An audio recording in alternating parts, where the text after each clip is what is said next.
Michelle Joy Phelps, and I'm joined now with Joe Fournier. Joe, it's been a while since I've last seen you. It was Mykonos before the unfortunate pandemic. Yeah, that was a while back. I got a few more white hairs in my beard now. Yeah, I think I was there for like 2 birthdays ago, so definitely it's been a while. How have you been? You're looking well? Good. I've been good, actually. After that summer, I decided I was going to get back in shape and think about fighting again. So I dedicated my quarantine. I went to the Bahamas. It was me and my dog. And we cut out all the bad stuff and trained really hard. And I've got a fight in 4 weeks. So I've turned it around. Lost about 50 pounds from when you saw me. Wow. Yeah.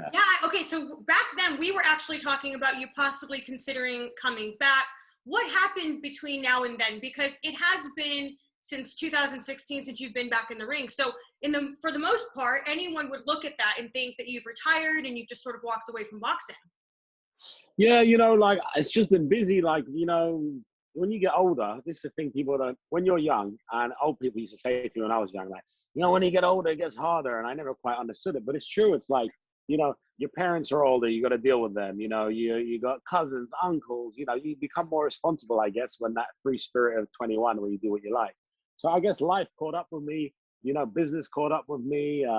There's always something, as you get older, that's just kind of niggling in the background. And for me, quarantine was incredible because I just had no niggles, right? Like everyone stayed at home, my mom was safe, my family was safe. And I just could focus on myself and not have to worry about opening a new venue or dealing with this authority or dealing with that or dealing with anything, really. Right. So it kind of got me to get my head straight again and really be able to focus on myself and what I wanted to do next. So I kind of said, I'm going to be at fight shape year round. And if someone calls me, I'm going to be ready. Which before I had kind of old school, like fighters mentality, like I'm going to get really fat and then I'm going to train for a fight and not eat any food. And then I'm going to get really fat. And, now the modern day athlete is always in shape. Although you see all the top guys, they don't get out of shape, So I just did it for myself, to be honest with you. Having the pressure of not having a fight was great because it was like, I'm training, like training became a stress reliever as opposed to like, shit, I got to spar today and I got to be really good. Then everyone's watching, like that stress was gone. So now coming back to doing a camp, walking in it my fight weight was just, I've never done it. Right. So it's been really refreshing. I've really enjoyed it. There's 4 weeks to go. I look forward to it. I just sparred now and I'm like feeling over the moon, So it's just been nice. Joe, I guess the $1 million question here is you have a great career. You have a lot going for yourself. You don't have to box. A lot of people box for a few different reasons, but one being mostly because they not only do they love boxing and that's all they've done their entire lives, but they need the money. You don't need the money. So you obviously do it for the love of it and for the passion of it. But, why specifically boxing? Like, what was it that made you want to do this? I think Tyson Fury said something a while back after he won the world title. He went through like that mental health thing, right? Where as you get older, different things play on your mind. And I really resonated with that. Although I didn't have the same thing personally to the same extent, I really understood that, like, at the end of the day, all you have as you get older is your memories and your accolades, right? And your experiences. And so, yeah, like money is great. Like, don't get me wrong, I'm super like lucky. I started with nothing. So what I've achieved, is way surpassed what I could ever dream of. But boxing for me isn't really, I'm not really competing with the other guy until I get in the ring. I'm competing with myself every day. I'm just trying to be the best version of me. And boxing for me is my solitude. Like I don't think there's a harder sport in the world than boxing. What you have to put through your body physically. Like the other day I was sparring and I got hit with like 4 shots on her, dong, dong, dong, dong. And my head was like a ping pong ball. And I remember thinking, like mid combo, like this can't be good for me, But no, I swear to you, I actually told my coach, I was like, man, he really rung my bell right there. And then guess what, 48 hours later, I'm back in, Vaseline on my eyebrows, headgear on, and I'm doing it again. So it's kind of like, well, why did that happen? I need to be better next time.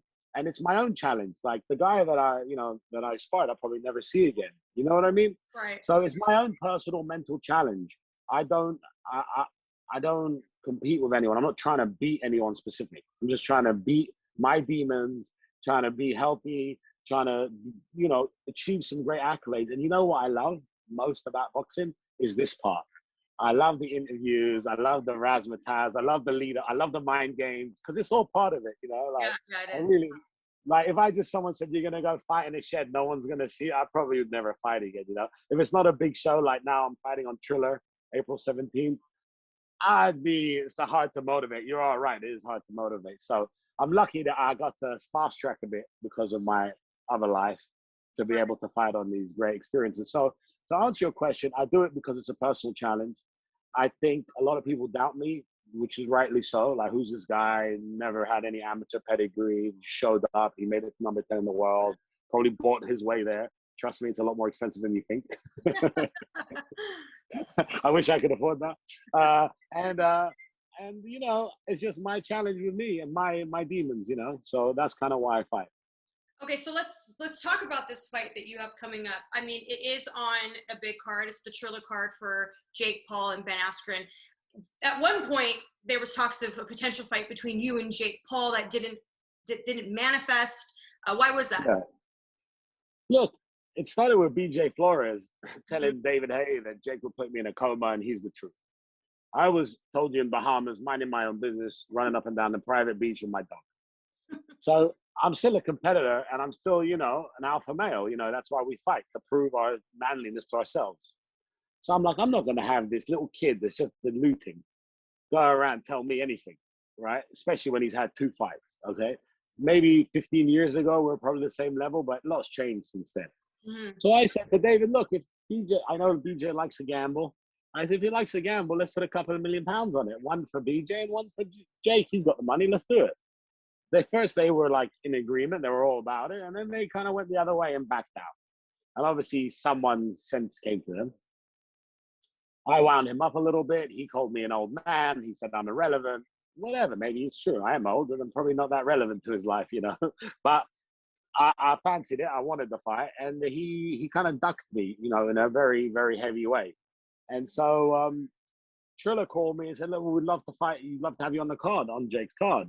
So I was like, well, phone call. Yeah, that was a good phone call, and so I was like, great, because what Triller are doing is really disruptive from a business, because I'm a businessman first and foremost. It's super cool for me to see, like, how they're being disruptive in the game, the Teofimo Lopez, purse bid, that everyone's like, they're crazy. It's $1 billion company. You think 3 million quid matters left or right to them. You know what I mean? It was 3 or 6. It's an irrelevant number. It's a marketing budget. So I get what they're doing. So just to be allowed to be a part of that is great for me. I think have you seen the lineup of, forget the fighters, have you seen the lineup of the music, like Justin Bieber, Snoop Dogg? Like, I'm just happy to go to the concert. So it's really cool what they're doing. And like, I've met Jake. When I met him, he couldn't have been a nicer guy. He was the sweetest, most polite human being I've ever met.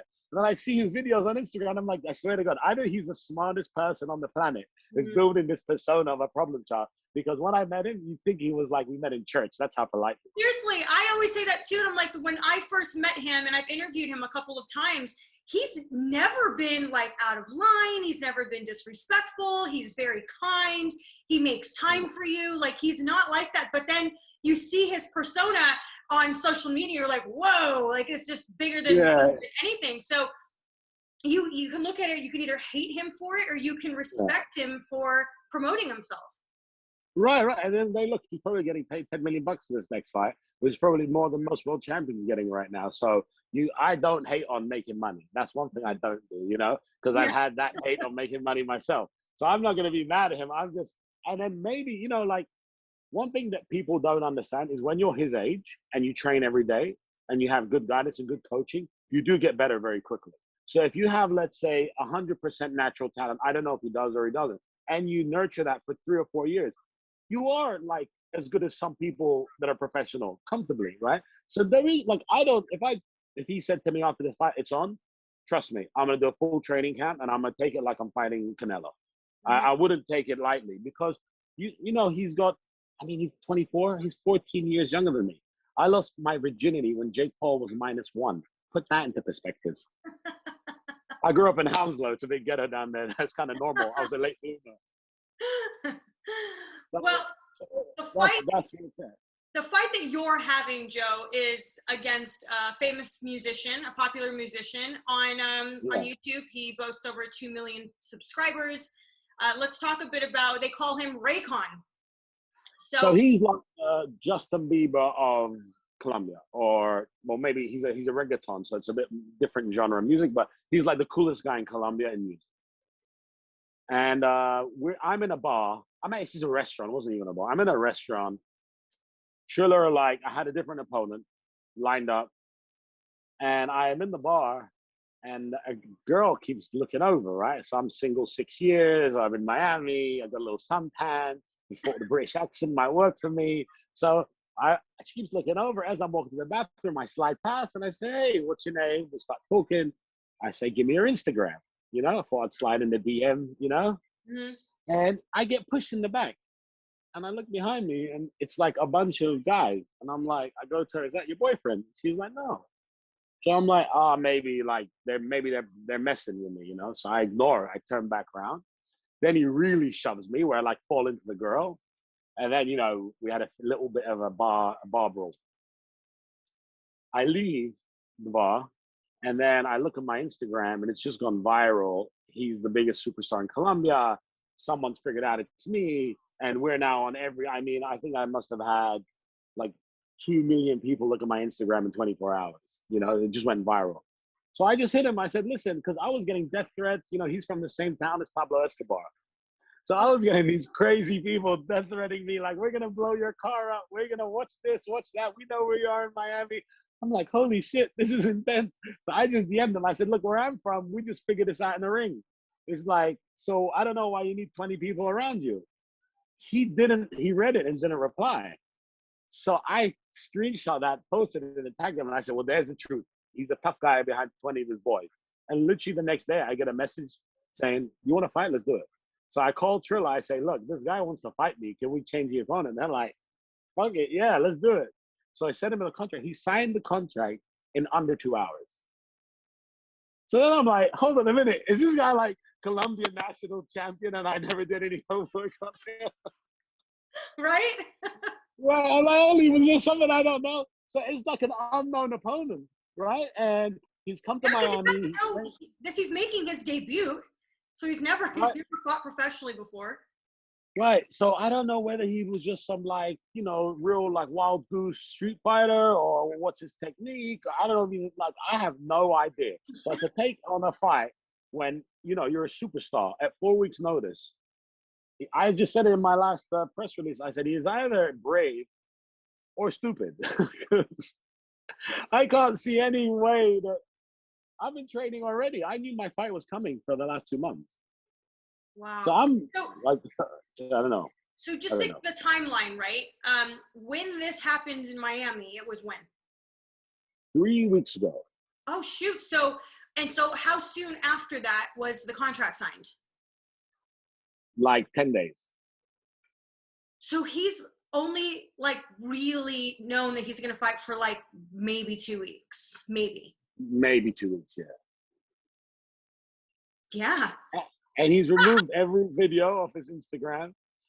I'm like, this is, I literally have no idea. He might come out. He might be like the Colombian Joe Calzaghe. Who knows? Or he might come out and be total dog shit. I have no idea. And it's so impossible to spot. I don't know if it's Southpaw or Orthodox. I have no clue who I'm fighting.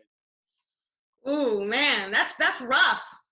Yeah, yeah. That's what makes it kind of exciting. That's why I'm training so hard because I'm like, normally, like when I agreed to fight Jake straight away, it's because I know what I can do, right? And I knew he may or may not been enough more than he can chew. So for this guy to jump at the chance, he could have just ignored me. He's a multimillionaire. He's got loads of money in the bank. He's a superstar. His last song was with Maluma, was #1. I'm sure he's got girls flocking at his feet, down in Colombia. Why the hell did he take the fight? And I think it's because he must be good. That's the only thing I can think. Or he just thought, oh, I'm a man. I'm not going to be disrespected. Either way, that's a dangerous guy. Yeah. So let's Dangerous or see. crazy? Dangerous but crazy. I don't even remember how big he is. I don't know anything. You know, it was like 20 people between us. We're pushing and shoving. Yeah. So that's the fight, April 17th. April 17th. I mean, look, it's looking to be a pretty good card. I'm not going to Yeah. lie. So Yeah. it's going to be interesting times. Also, congratulations on signing with MTK, who will Yeah. Yeah. be That was good for advising me. your career moving forward. Yeah. And I mean, you know, they speak, their reputation speaks for itself, like the biggest promotional company in the world. Just for even them to consider me, I was like, wow, you know, because Right. that's what I said to you earlier. This is my competition with me. Like these little accolades, I tell my grandkids one day, you know what I mean? That's the way I view it. It's like, I got signed to the same management as Tyson Fury and Billy Joe Saunders and all these guys are gonna, you know, the are current legends and will go down in the Hall of Fame, right? Yeah. So just to even be associated with any of these things for me is just like a kid in a candy store.